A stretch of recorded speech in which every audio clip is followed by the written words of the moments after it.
Today's our topic is metre bridge, या फिर इसको हम क्या कह सकते हैं, slide wire bridge.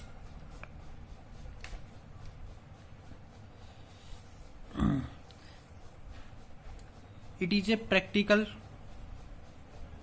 form of Wheatstone bridge and it works on the principle of Wheatstone bridge। ये भी किसके प्रिंसिपल के ऊपर काम करता है? व्हीटस्टोन ब्रिज के प्रिंसिपल के ऊपर ही। क्या है व्हीटस्टोन ब्रिज का प्रिंसिपल?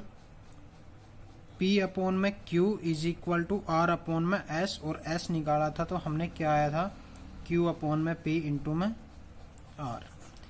उसी प्रिंसिपल के ऊपर ये वर्क्स करता है। ये हमारे पास इसका सर्किट डायग्राम है। इसके अंदर हमने यहाँ पे सबसे पहले रेजिस्टेंस बॉक्स को कनेक्ट करना है। यहाँ पे हाई रेजिस्टेंस वायर जो कि मैग्नीन की होगी। उसके बाद हमने एक 1 मीटर वायर लेनी है, उसके साथ में स्केल कनेक्ट होगा। उसके बाद galvanometer and jockey and connected to source of EMF E।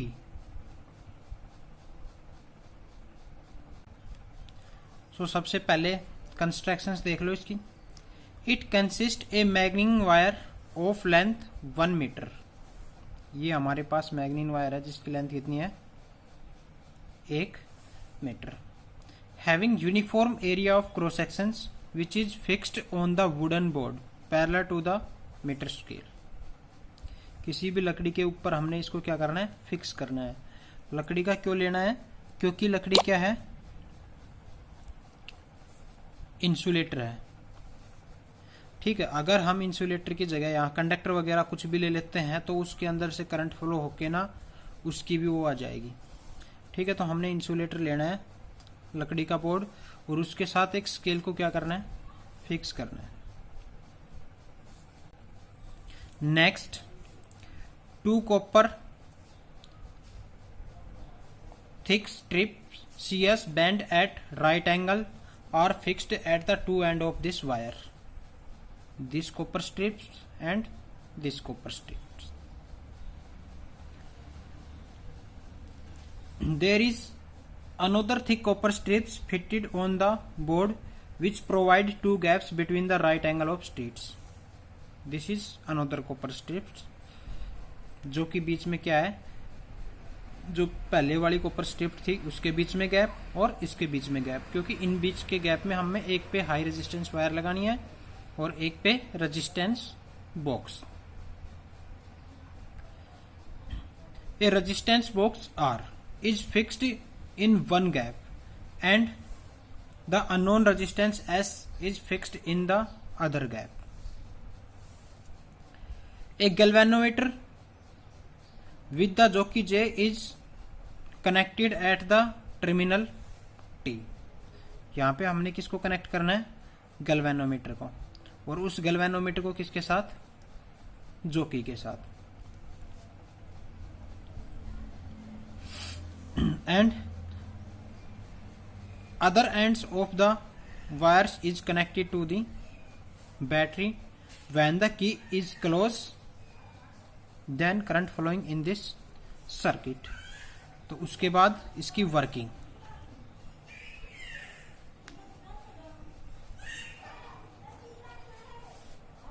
अब देखो वर्किंग में क्या करना है, क्लोज द की के, इस की को हम क्या करेंगे, क्लोज कर देंगे। And adjust the unknown resistance, note unknown resistance तो निकालना है, and adjust the known resistance. यहां से हम रेजिस्टेंस बॉक्स के अंदर से रेजिस्टेंस को क्या करेंगे, एडजस्ट करेंगे from the resistance box. Now move the jockey over the wire AB so that there is no deflection in the galvanometer. यहां से हमने गैल्वेनोमीटर को एडजस्ट करना है। 1 ओम ले लिया, 2 ओम ले लिया, जितना भी लेना है उतना लेने के बाद एडजस्ट करना है, और हमने इस जॉकी को इस वायर के ऊपर क्या करना है, स्लाइड करवाना है। यहां से स्लाइड करवाना स्टार्ट करेंगे। जहां पे जो गैल्वेनोमीटर है जीरो डिफ्लेक्शंस दिखाना स्टार्ट हो जाएगा, जीरो डिफ्लेक्शंस दिखाएगा, वहां पे उस पॉइंट पे उसकी वैल्यू नोट करेंगे।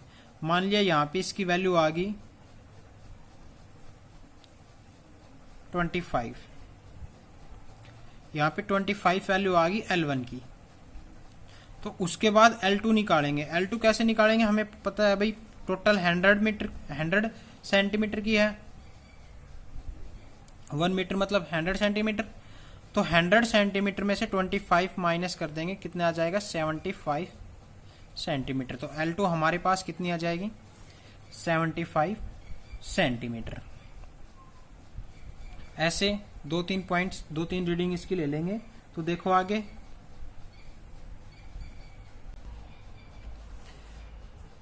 Late the positions be at C where galvanometer shows deflections 0। मान लिया गैल्वेनोमीटर यहाँ पे क्या दिखा रहा है, 0 डिफ्लेक्शंस दिखा रहा है, तो इस पॉइंट को सी नाम दे देंगे।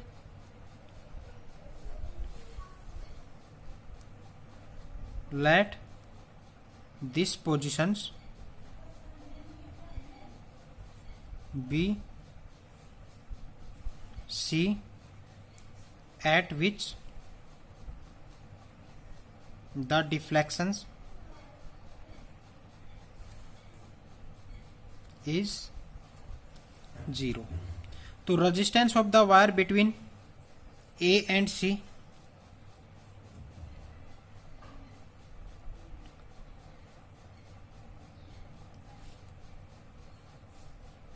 the resistance of the wire between A and C is equal to P। क्या मान लिया हमने, A और C के बीच में P। और resistance of the wire between B and C ये मान लिया Q। इफ अगर if R be the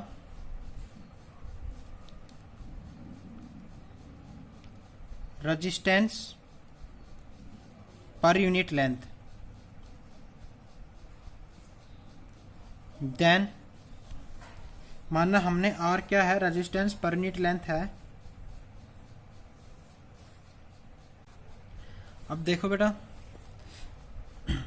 R जो है रेजिस्टेंस है पर यूनिट लेंथ का, यहां से लेके यहां तक लेंथ हमने L मानी, और यहां से लेके यहां तक लेंथ हमने क्या मान ली 100 माइनस L, जो कि हमारे पास L2 आएगी। तो हमने L2 डिनोट नहीं किया है, सिर्फ L और 100 माइनस L ही ले रखा है। तो सबसे पहले A और C पॉइंट का जो रेजिस्टेंस है P है, तो if R be the resistance per unit length then P upon में L, जो फर्स्ट है उसका क्या आएगा R, resistance per unit length. Resistance per unit length क्या आ गया भाई R। यहां से P की वैल्यू निकालेंगे तो हमारे पास क्या आ जाएगी RL। ऐसे ही सेकंड वाले का रेजिस्टेंस पर यूनिट लेंथ निकालेंगे तो Q अपॉन में 100 माइनस L।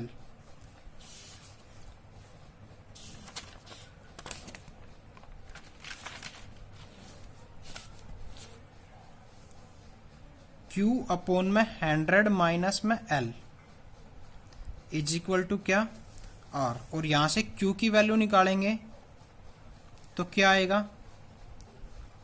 100 माइनस L, उधर जाके मल्टीप्लाई में। क्लियर। अब according to principle of Wheatstone bridge, according to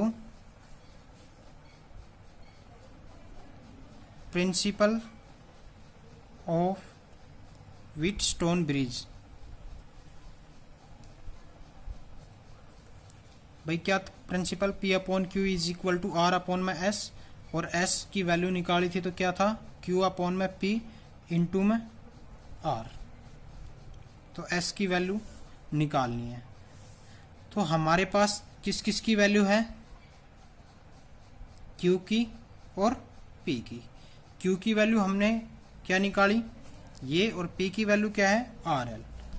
तो देखो सबसे पहले Q की वैल्यू रखेंगे तो R इंटू में 100 माइनस L, और P की वैल्यू R अपॉन में L, R इंटू L